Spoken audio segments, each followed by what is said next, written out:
Hi Aries! Welcome po sa ating channel. Ito ay inyong daily gabay tarot reading for December 6, 2024. Please be reminded kung naka-resonate kayo, comment down. Kung hindi kayo naka-resonate, ibigay niyo po sa iba kasi channel reading po ito. This is for you Aries ngayong December 6, 2024.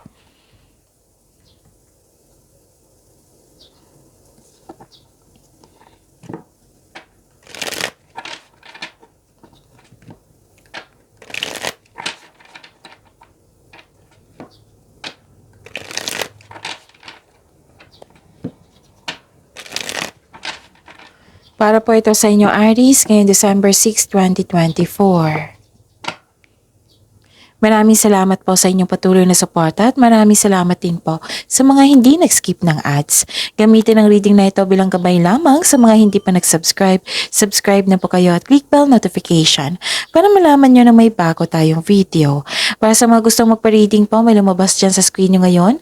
Panoorin nyo po at sundin ang instruction.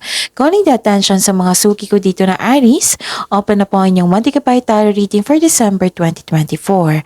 May 6 months from now reading tayo at love life reading po. So message me Aries for schedule. Maraming salamat po. Spirits Guide, mga ganap po para kay Aries ngayong December 6, 2024. I need 3 cards po.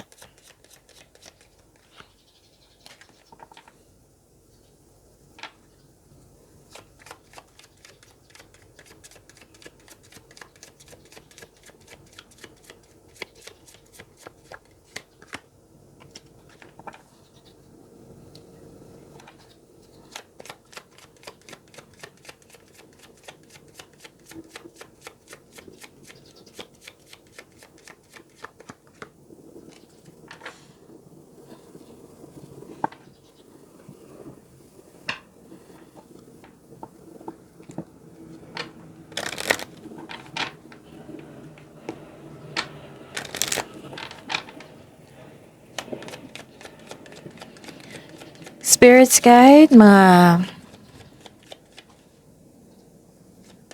mensahe pa para kay Aries ngayong December 6, 2024. I need 2 cards po.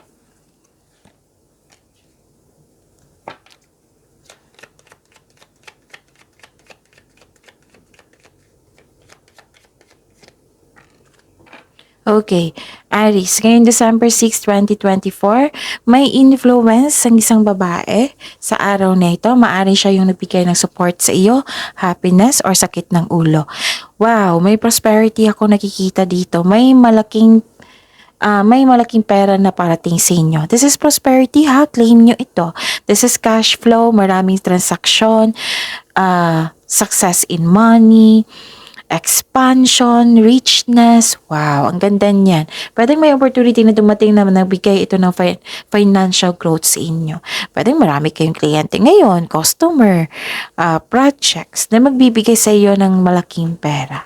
And nakita ko dito yung closure, pwedeng end of contract, pwedeng closure or ending with new beginning. Yung may concern ka sa dito sa isang loss of connection, pwedeng sa isang tao na matigas ang ulo ayaw makinig or sobrang stricto, nagkaroon po ng transformation. Yung nag-decide kayo nagkaroon ng hardship, pero nag-decide kayong i-let go ito at mag-move forward at nagkaroon ng transformation. Kasi nakita ko dito na may concern sa isang tao na mahilig magmanipula. Okay? So you are good enough. And bring love into the situation.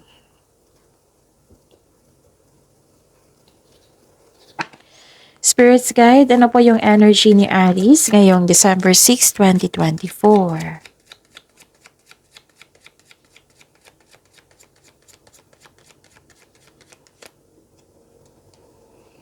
And the clarification of this card po.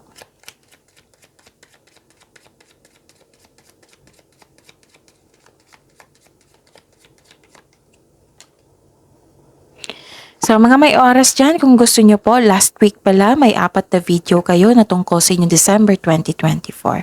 So panoorin nyo po kung may oras kayo, kung gusto nyo po. Kung may narinig kayo, may nakita kayong repeating message, meaning to say, pinupush yan ng card sa inyo kasi ang ilan sa inyo hindi pa binigyan ng atensyon. Na kung maaari din po, bigyan nyo po ng solusyon at aksyon. Remember, Aries, at the end of the day, alam mo na ikaw lang taong may kakayahan at responsable na gumawa ng sarili mong katotohanan at kinabukasan. Wow, ang ganda naman. Nakikita ko dito, Aries, na wealth and generosity, financial stability, nakikita ko dito from your oracle to tarot cards. Ang ganda. Pwedeng may leadership role again, pwedeng may leadership role kayong matatanggap or leader kayo sa isang grupo ng tao. Nakikita ko rin dito na may pagtaas sa tagumpay sa kaperahan, katatagan ay nasa iyong kamay na. May kasosyo, pwedeng may magbigay ng puhunan sa inyo upang tulungan ka sa paggamit ng iyong layunin. Okay? Tapos, okay? Gusto niyo magtayo ng bahay, magbili ng lupa, magtayo ng bahay, o nagkaroon ng sense of stability dito. Pwede din gusto niyo bumili ng isang bagay para mapamper kayo and you deserved it. Okay? You deserve this, Aries. May plano kayong magbakasyon, Aries. Nakikita ko rin dito na nagkaroon po ng long-term abundance. Wow, steady progress. Yung nagsisikap talaga kayo para magkaroon ng pagbubunga na pinakamatagal at makabuluhang resulta. Ayaw nyo sa mga shortcut na yan na pagyaman. Gusto nyong paghirapan nyo paghirapan nyo para worth it. Maggawa po daw kayo ng konkretong plano. Okay? Tapos, sa mga nag-invest dyan na mukhang nagkaroon ng mabagal na resulta, maging mapagpasensya po daw kayo kasi magbubunga ito ng masaganang resulta kung hayaan mo lang itong magbunga po. So, continue to take steady action on your goals while remaining patient and realistic about your expectation. Kung ikaw ay naghahanap or ng trabaho or nag-iisip ng bagong karera, may perfect time po nito. Sabi po ng card nyo.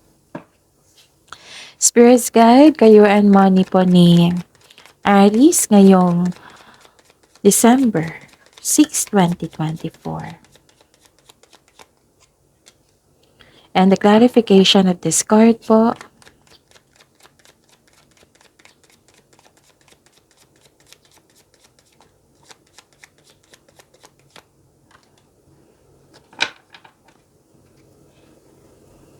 Okay. Nakikita ko dito sa inyong career and money na may success, may victory, may recognition. May delay lang po nangyari. Pero ang delay na ito, huwag kayong malungkot, huwag kayong ma-disappoint. Kasi this is all part of the process. So, kailangan nyo maghintay. Stick sa inyong plano at continue to work diligently. You're almost there, huwag kayong mag-give up. Huwag kayong mag-attract ng negativity ha. Delay po ito, pero mangyayari yan. Darating din po iyan, hindi yan cancel. Pwedeng promotion ito, pwedeng may gusto kayong ma-achieve dyan sa career and money nyo, na expectation na yung dumating pero nagkaroon ng delay. So, ang kailangan lang kasi dito, maghintay. Be willing na maghintay. So, yun. Ano pa? Nakikita ko rin dito na, okay? Nakikita ko dito na, nainis kayo sa delay eh. So, ang sabi ng card dito, wag po daw kayo mag-attract ng negativity. Oo. Yung willingness na maghintay talaga. Giving up to eh. Wag kayong mag-give up. Nainip kayo dito. Pwedeng nainip kayo sa isang bagay, sa isang tao, or yung delay nga.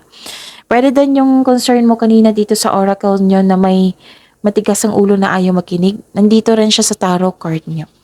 So, gusto mo, may humihingi ng attention sa inyo, may taong hindi madaling kausap, and this card asks you to not surrender. Huwag kayong sumuko, okay? Huwag kayong mag-attract ng negativity, okay? Move forward. Spirits Guide, love life, self-love, partnership, and romance ni Aries ngayong December 6, 2024. And the clarification of this card po.